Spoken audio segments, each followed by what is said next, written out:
जय हिंद साथियों, स्वागत है एक बार आपका फिर से मैराथन क्लासेस में। भारत की राज्य व्यवस्था पर ये लगातार मैं क्लासेस ले रहा हूँ और जिसमें कि भारत शासन अधिनियम को हम पढ़ रहे हैं। और आज का जो टॉपिक है, आज का जो भारत शासन अधिनियम है वो है 1919 का भारत शासन अधिनियम, जिसपे कि हम आज पूरी चर्चा करेंगे और एक एक पॉइंट इसका समझेंगे, जो कि भारत की राज्य व्यवस्था, इंडियन पॉलिटी के लिए बहुत ही ज्यादा इंपॉर्टेंट अधिनियम है। ब्रिटिश उपनिवेशिक काल का ये अधिनियम है, जो कि इंडियन पॉलिटी में हमेशा बार बार ये क्वेश्चंस इसमें से आते हैं। तो आज हम इसको पूरा समझेंगे, एक एक करके समझेंगे और शुरू करते हैं। तो भारत शासन अधिनियम के बारे में अगर हम बात करें तो थोड़ा सा ब्रीफ मैं हमेशा बताता हूं, तो अभी भी बताऊंगा, जिससे कि आपका रिवीजन भी हो जाएगा। तो भारत शासन अधिनियम जो कि 1858 से लेके 1947 के बीच में जो अधिनियम आए वो भारत शासन अधिनियम कहलाते हैं, जो कि विक्टोरिया शासन यानी कि क्राउन जो लॉ हुआ था, क्राउन का जो शासन आया था, उसके बाद में यहाँ पर जो अधिनियम बने वो भारत शासन अधिनियम कहलाए थे, जो कि 1858 से लेके 1947 के बीच में, जब तक कि भारत आजाद नहीं हुआ था, वो अधिनियम कहलाए थे, जो कि अंग्रेजों के द्वारा यहाँ पर इम्पोज किए गए थे। उससे पहले के जो अधिनियम थे वो कंपनी लॉ कहलाते थे, कंपनी अधिनियम कहलाते थे, क्योंकि उस समय यहाँ पर व्यापार के माध्यम से ईस्ट इंडिया कंपनी आई थी। तो जो इंग्लैंड में सरकार बैठी थी, वहां से जो कानून पास होता था, देन उसके बाद में यहाँ पर वो जो लॉ इम्पोज किया जाता था, वो कंपनी लॉ यानी कि कंपनी पर लगाए गए लॉज कहलाते थे। तो ये कंपनी अधिनियम कहलाते थे, जो कि 1773 से लेके 1853 के बीच में जो अधिनियम बने थे। तो वो मैंने आपको पिछली क्लासेस में मैंने पूरी कंप्लीट कर दिए हैं। अगर आपने वो नहीं देखे हैं तो उसको आप जरूर कंप्लीट कर लीजिएगा। लगातार मैं एक एक करके पूरे पॉइंट टू पॉइंट ये सारे अधिनियम आपको भारत की राज्य व्यवस्था में पढ़ा रहा हूँ। वैसे तो ये हिस्ट्री का भी टॉपिक है और हिस्ट्री में भी ये इसके क्वेश्चन बनते हैं, तो मान के चलिए आप हिस्ट्री और भारत की राज्य व्यवस्था दोनों ही यहाँ पर पढ़ रहे हैं, जिसमें कि अधिनियम इंपॉर्टेंट होते हैं। तो चलिए शुरू करते हैं। भारत शासन अधिनियम जो कि टोटल 6 अधिनियम इसके अंतर्गत आते हैं: 1858, 1861, 1892, 1909 और 1919 और 1935। तो इस प्रकार से यहाँ पर ये 6 अधिनियम भारत शासन अधिनियम के अंतर्गत हम पढ़ रहे हैं, जिसमें कि हम लगातार 1, 2, 3, 4 यानी कि 1858, 1861, 1892 और 1909 के ये अधिनियम पढ़ चुके हैं, जिसमें कि भारत परिषद अधिनियम कहलाए हैं 1861 से। नोट कीजिएगा, 1861 से लेके 1909 तक के ये जो अधिनियम कहलाए, ये भारत परिषद अधिनियम कहलाए। और इसमें परिषद का किस तरीके से विकास किया गया और किस तरीके से उसका विस्तार किया गया, इस कारण से इसका नाम भारत परिषद अधिनियम दिया गया। यानी कि भारत में परिषद का विकास, काउंसिल का जो यहाँ पर डेवलपमेंट हुआ और किस तरीके से यहाँ पर काउंसिल का विस्तार करके यहाँ पर शासन चलाया गया, और जिसमें कि आगे चलकर भारतीयों को भी शामिल किया गया था इस परिषद में, उसके बारे में जानकारी इन अधिनियम में मिलती है, जिसमें कि परिषद लिखा हुआ है। अब हम आज की जो टॉपिक है वो है भारत शासन अधिनियम 1919 पर हम चर्चा करने वाले हैं और एक एक करके वो सारे पॉइंट्स यहाँ पर रखेंगे जो कि आपके एग्जाम्स के लिए इंपॉर्टेंट है। तो क्लास को बिल्कुल मिस नहीं कीजिएगा और सारे पॉइंट्स एक एक करके हम यहाँ पर समझने वाले हैं। तो चलिए शुरू करते हैं। अगर हम भारत शासन अधिनियम 1919 की बात करें तो 1919 की जो रूपरेखा है वो 20 अगस्त 1917 को ही रख दी गई थी। अगर हम बात करें, इसको नोट कीजिएगा, 20 अगस्त 1917 यानी कि ब्रिटिश सरकार ने पहली बार घोषित किया था। उसका जो उद्देश्य था वो क्रमिक रूप से उत्तरदायी सरकार को स्थापित करना था। यानी कि भारत में एक उत्तरदायी सरकार के लिए यहाँ पर शुरुआत की गई थी, जो कि 20 अगस्त 1917 को ब्रिटिश सरकार के द्वारा ही घोषित किया गया था, जो कि एक क्रमिक रूप से उत्तरदायी सरकार के लिए स्थापित करने की बात की गई थी। और उसी के तहत 1919 में यहाँ पर भारत शासन अधिनियम बनाया गया, जो कि भारत शासन अधिनियम 1919 कहलाया। लेकिन ये उस समय 1919 का भारत शासन अधिनियम पारित हुआ था, लेकिन इसको लागू होने में लगभग 2 वर्ष लगे और 1921 में 1921 में जाकर ये लागू होता है। ठीक है, इतना याद रखिएगा। क्रमिक रूप से उत्तरदायी सरकार की स्थापना करने के लिए 1919 में भारत शासन अधिनियम बनाया गया था, जो कि 1921 में लागू हुआ। अब हम आगे चलते हैं।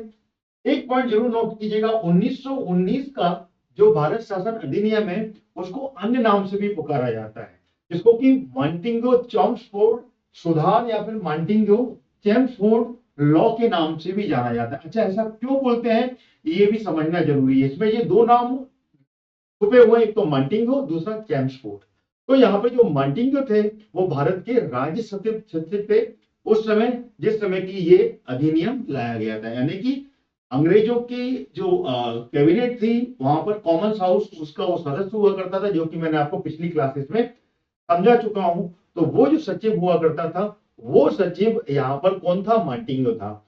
और वायसराय बनकर यहाँ पर चेम्सफोर्ड आए थे। तो चेम्सफोर्ड जो वायसराय थे, मॉन्टेगो जो कि भारत का राज्य सचिव थे, इन दोनों ने मिलकर ये कानून बनाया था। इस कारण से इसको मॉन्टेगो-चेम्सफोर्ड लॉ या फिर मॉन्टेगो-चेम्सफोर्ड के द्वारा किए गए सुधार के नाम से जाना जाता है। ठीक है, इतने पॉइंट आपको समझ में आगे होंगे। अब हम चलते हैं, इसमें की गई जो सुधार की जो सुधार थे, जिनको की एक विशेषताओं के रूप में जाना जाता है। यानी कि इस अधिनियम की विशेषता क्या थी, इसमें प्रमुखता क्या थी, वो एक एक करके यहाँ पर समझेंगे, जो कि एग्जाम में पूछा जाता है।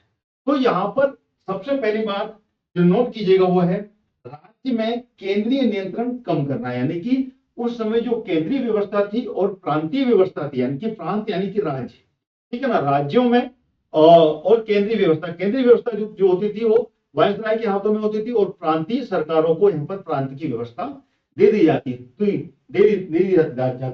तो यहाँ पर राज्यों में केंद्र का नियंत्रण कम करने की बात की गई थी। पहला पॉइंट नोट कीजिएगा, यानी कि केंद्र और प्रांतीय विषयों की सूची यहाँ पर पहचान कर, ठीक है ना, और उन्हें पृथक कर राज्यों पर जो केंद्र का नियंत्रण था वो कम कर दिया गया था। यानी कि यहाँ पर एक एक करके पहचान की गई कि यहाँ पर केंद्र की और प्रांतीय जो विषय थी वो कौन कौन से, उनको अलग अलग किया गया। और अलग करने के बाद में यहाँ पर जो केंद्र के पास में जो कंट्रोल था उस कंट्रोल को डिस्ट्रीब्यूट करके राज्य के हाथ में दे दिया गया था, और यहाँ पर केंद्र का जो कंट्रोल था वो कम हो गया था। 1919 का अधिनियम पढ़ रहे हैं और इसमें ये पॉइंट बहुत ज्यादा इंपॉर्टेंट है।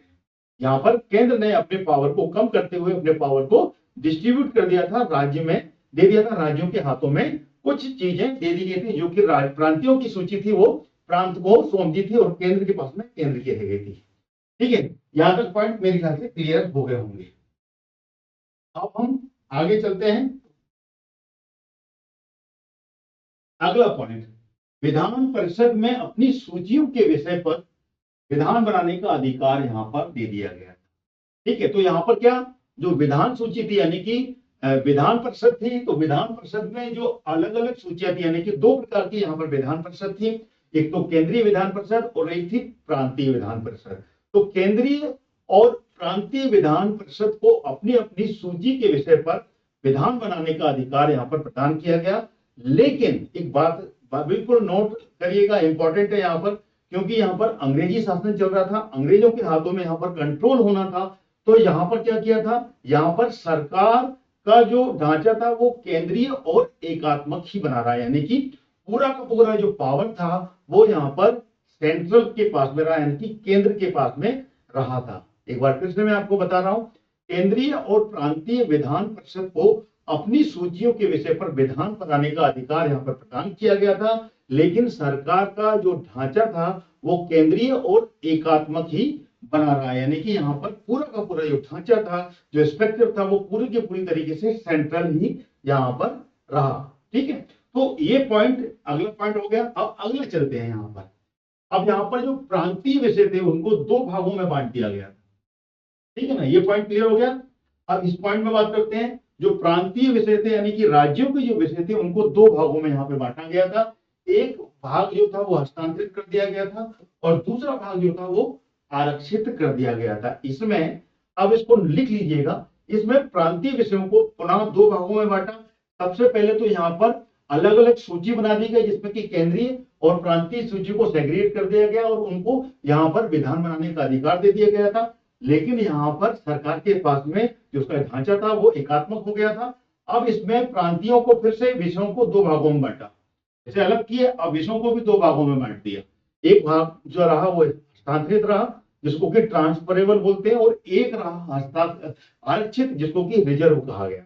ठीक है, तो दो भागों में इसको बांट दिया गया था, हस्तांतरित और आरक्षित विषय में बांट दिया गया। हस्तांतरित विषयों पर गवर्नर का शासन होता था। जो ट्रांसफरेबल सब्जेक्ट होते थे उस पर गवर्नर का शासन होता था, और इस कार्य में वह उन मंत्रियों की सहायता लेता था जो कि विधान परिषद के प्रति उत्तरदायी होते थे। ठीक है, हस्तांतरित में क्या होता था? हस्तांतरित विषयों पर गवर्नर का शासन होता था, और इस कार्य में वह उन मंत्रियों की से सहायता लेता था, हेल्प लेता था, मदद लेता था गवर्नर, जो कि विधान परिषद के प्रति अपने उत्तरदायित्व निभाते थे, अपने प्रति उसके प्रति उत्तरदायी होते थे। ठीक है, यहाँ पे चलते हैं। दूसरा यहाँ पर जो विषय था वो था आरक्षित, रिजर्व। तो दूसरा जो विषय था रिजर्व, रिजर्व का जो सब्जेक्ट था आरक्षित विषयों पर, यहाँ पर गवर्नर कार्यपालिका की जो परिषद थी, कार्यपालिका परिषद की सहायता से शासन चलाता था। यानी कि पहला तो यहाँ पर जो हस्तांतरित का जो विषय था उस पर मंत्रियों की सहायता लेता था, और यहाँ पर कार्यपालिका की परिषद की सहायता लेता था।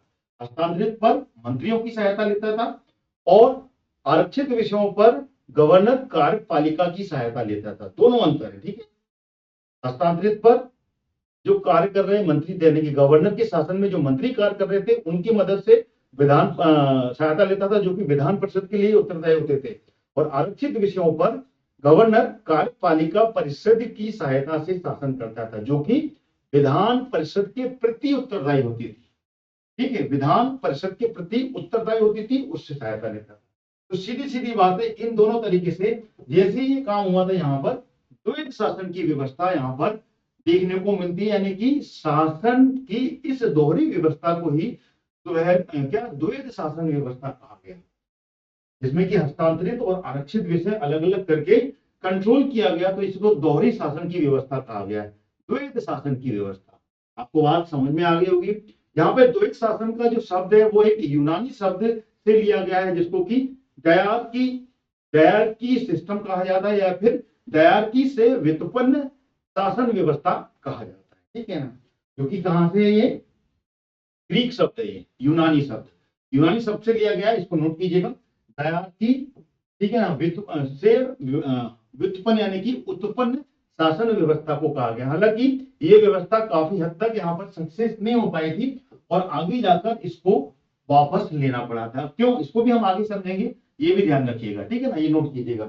इसी व्यवस्था को हस्तांतरित यानी कि ट्रांसफरेबल और आरक्षित, ये जो दो विषय बना दिए गए थे, इसी को द्वैध शासन व्यवस्था कहा गया। आगे अगला पॉइंट देखते हैं। यहाँ पर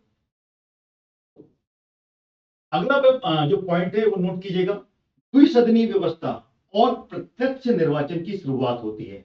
इस अधिनियम में ये शुरुआत कर दी गई थी यहाँ पर, यानी कि पहली बार देश में द्विसदनीय व्यवस्था की शुरुआत की गई, और साथ ही साथ में यहाँ पर डायरेक्ट इलेक्शन का भी एक पूरा प्रोसीजर बनाया गया और उसकी शुरुआत की गई। डायरेक्ट इलेक्शन हुआ, यानी कि यहाँ पर मतों के द्वारा ही यहाँ पर जो कैंडिडेट थे उनको चुना जाता था। इस अधिनियम में 1919 का भारत शासन अधिनियम, इस अधिनियम में पहली बार देश में द्विसदनीय व्यवस्था और प्रत्यक्ष निर्वाचन की व्यवस्था प्रारंभ की गई।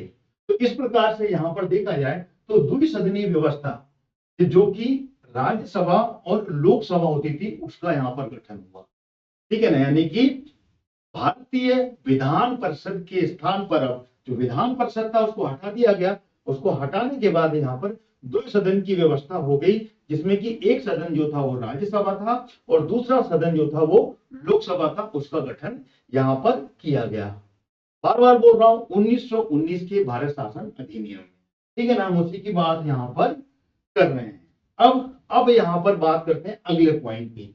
अगला पॉइंट है यहाँ पर ये जो व्यवस्था हो गई थी। अब यहाँ पर प्रत्यक्ष निर्वाचन की बात, तो यहाँ पर जो डायरेक्ट इलेक्शन की बात होती है, जब डायरेक्ट इलेक्शन की बात होती है तो 1919 में यहाँ पर जो प्रत्यक्ष निर्वाचन प्रणाली की शुरुआत की गई थी वो यहाँ पर लागू होती है।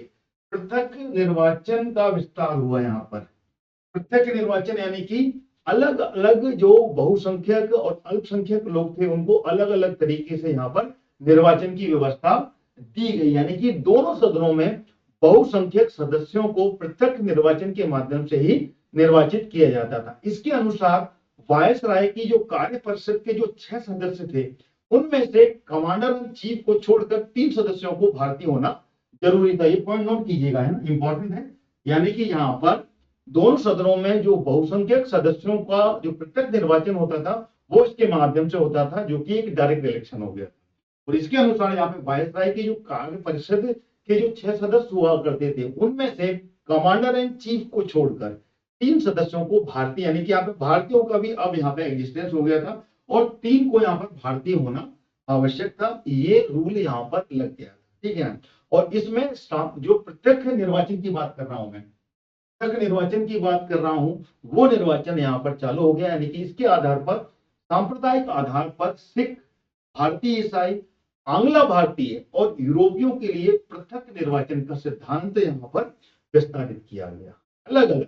यानी कि यहाँ पर सिख अलग वोट डालेगा जो कि सिख समुदाय के लिए, वो जो भारतीय ईसाई होंगे वो भारतीय ईसाई जो कैंडिडेट होगा उसको वोट डालेगा, और जो आंग्ला भारतीय होंगे वो आंग्ला भारतीयों को ही वोट डालेंगे। और यूरोपियों के लिए भी एक निर्वाचन का सिद्धांत यहाँ पर पूरी तरीके से विस्तारित कर दिया गया। तो इस कानून में एक व्यवस्था क्या थी वो भी नोट कीजिएगा। इस कानून ने ना संपत्ति कर और शिक्षा के आधार पर सीमित संख्या पर यहाँ पे मताधिकार चालू किया। संपत्ति कर और शिक्षा के आधार पर, यानी कि जो व्यक्ति संपत्ति कर जितना दे रहा है वो व्यक्ति यहाँ पर वोट डालने का अधिकार रहेगा, और जो शिक्षित श्रेणी का व्यक्ति होगा वो व्यक्ति यहाँ पर वोट डालने का अधिकार होगा, उसको यहाँ पर मत डालने का अधिकार प्रदान किया गया था। यानी कि जो बहुसंख्यक थे, जो कि लोअर कैटेगरी में आते थे, कमजोर वर्ग थे, गरीब थे, अनपढ़ थे, उनको यहाँ पर मत डालने का अधिकार प्राप्त नहीं हुआ था। सिर्फ वही यहाँ पर वोट डालते थे जो कि यहाँ पर संपत्ति कर दिया करते थे, और साथ में शिक्षित वर्ग लोगों को यहाँ पर आगे जाकर आगे लाकर यहाँ से मताधिकार का प्रदान जो पावर था वो यहाँ पर दिया गया था 1919 के अधिनियम में, ठीक है। तो यहाँ पर ये चीजें आपको मेरे ख्याल से क्लियर हो गई। अब अगला पॉइंट देखते हैं कि यहाँ पर और कौन सी चीजें यहाँ पर लागू हुई। ये पॉइंट नोट कीजिएगा। लंदन में भारत के उच्च आयुक्त के कार्यालय का सृजन हुआ, यानी कि अब यहाँ से एक उच्च आयुक्त का कार्यालय भी यहाँ पर क्रिएट किया गया था। इससे पहले यहाँ पर क्या होता था, भारत के सचिव के द्वारा ही सारे कार्य किए जाते थे, लेकिन अब वो पूरे कार्य जो कि भारत का सचिव किया करता था, अब सचिव ना करते हुए उच्च आयुक्त, यानी कि जो लंदन में जो कार्यालय बनाया गया था उसको सौंप दिया गया था। अब वहां से पूरे कार्य होने थे। लंदन में जो कमिश्नरी, जो उच्च आयुक्त बनाया गया, उसको पूरे कार्य सौंप दिए गए थे, जो कि इससे पहले भारत के सचिव के द्वारा किए जाते थे, ठीक है।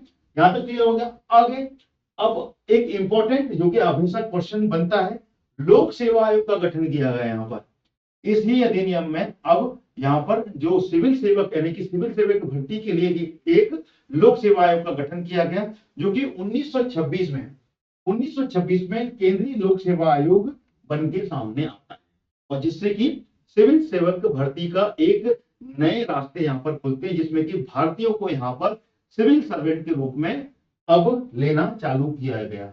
एक खुली परीक्षा के तहत यहाँ पर भर्ती चालू हो गई थी, और केंद्रीय लोक सेवा आयोग के तहत थ्रू यहाँ पर ये भर्ती शुरू की गई थी 1919 के अधिनियम में, यानी कि। और इसके लिए ली आयोग, ये जो याद कर लीजिएगा, ली आयोग का गठन हुआ था। ये लोक सेवा आयोग जो था वो ली आयोग था, जो कि 1923 में इस आयोग का गठन हुआ था, और 1926 में जाकर यहाँ पर केंद्रीय लोक सेवा आयोग बनकर तैयार हो गया था, और उससे यहाँ पर सिविल भर्ती की प्रक्रिया चालू हो गई, ठीक है। आगे चलते हैं। अगला पॉइंट जो है, पहली बार केंद्रीय बजट और राज्य बजट दोनों को अलग अलग किया गया है। यानी कि पहले, इससे पहले जो बजट थे वो पूरे मर्ज हुआ करते थे, और उस पर चर्चा करने का यहाँ पर हक दे दिया गया था भारतीय, और यहाँ पर प्रश्न पूछ सकते थे। लेकिन अब यहाँ पर पहली बार केंद्रीय बजट को राज्य बजट से यहाँ पर अलग कर दिया गया था, और राज्य विधानसभा को अपना स्वयं का बजट बनाने का अधिकार यहाँ पर मिल गया था। केंद्रीय बजट अलग और राज्य विधानसभा अपना खुद का एक अलग बजट यहाँ पर बना सकती थी। वो अधिकार इस अधिनियम के द्वारा दे दिए गए थे। ठीक है, आगे बढ़ते हैं। वैधानिक आयोग का गठन हुआ था।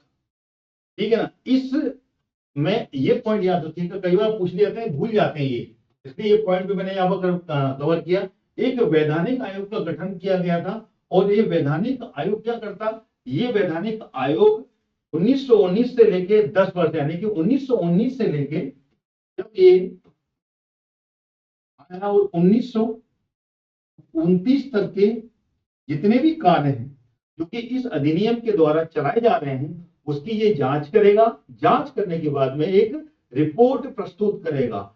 अगर रिपोर्ट के आधार पर ये जो व्यवस्था जो कि एक द्विसदनीय व्यवस्था या फिर द्वैत शासन की व्यवस्था जो लागू की गई है, इससे अगर हमें सफलता मिलती है तो इसको हम आगे क्रियान्वित करेंगे। ये वो कार्य करता, कौन सा, वैधानिक आयोग।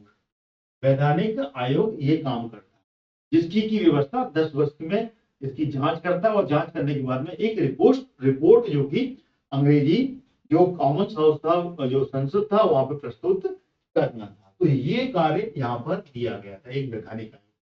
तो ये प्रमुख पॉइंट थे जो कि 1919 के भारत शासन अधिनियम में आपको देखने को मिलेंगे। ये पॉइंट्स यहीं पे खत्म होते हैं। अब अगला जो अधिनियम शेष रह गया है वो है भारत शासन अधिनियम 1935।